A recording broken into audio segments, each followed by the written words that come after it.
তোমরা সবাই কেমন আছো? আশা করি সবাই ভালো আছো, আমিও ভালো আছি। কাঁঠাল পাতায় কোন পিঠে বানাবো সম্পূর্ণ ভিডিওটি দেখার অনুরোধ রইল। আজকে বন্ধুরা বানাবো কাঁঠাল পাতায় কোন পিঠে। তার জন্য আমি কাঁঠাল পাতাগুলো ধুয়ে পরিষ্কার করে নিয়েছি। পিঠে বানানোর জন্য আমার যে উপকরণগুলো লাগবে সুজি, চালের গুঁড়ো, খেজুরের গুড় আর বাদাম। লাগবে এলাচ আর চিনি। আমি কাঁঠাল পাতাগুলোকে কোন আকারে শেপ দিয়ে নেব।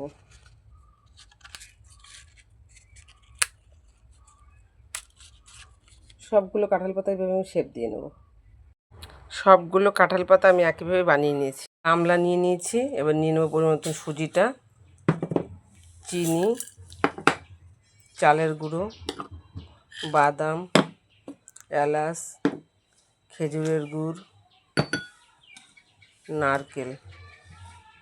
এবার পরিমাণ মতন জল দিয়ে দেবো, এর আমি মাখিয়ে নেব। এবার ঘিটা দিয়ে আমি সুন্দর করে মাখিয়ে নেব। এটা করার জন্য ঠিক এরকমভাবে ব্যাটারটা করে নেব। এবারে আমি কোনগুলোর ভিতরে ব্যাটারটাও দিয়ে দেবো। আমি একটা ছিদ্রযুক্ত গামলায় করে ভাপিয়ে নেব। সুন্দর করে ঢেকে 10 মিনিট জাল করে নেব, 10-15 মিনিট। ভাপানো হয়ে গেছে, দেখো বন্ধুরা কতটা সুন্দর হয়েছে। এবার তোমাদের নামিয়ে নিয়ে দেখাচ্ছি। কোন পিঠেটা আমার হয়ে গেছে বন্ধুরা, দেখো কতটা সুন্দর হয়েছে দেখতে।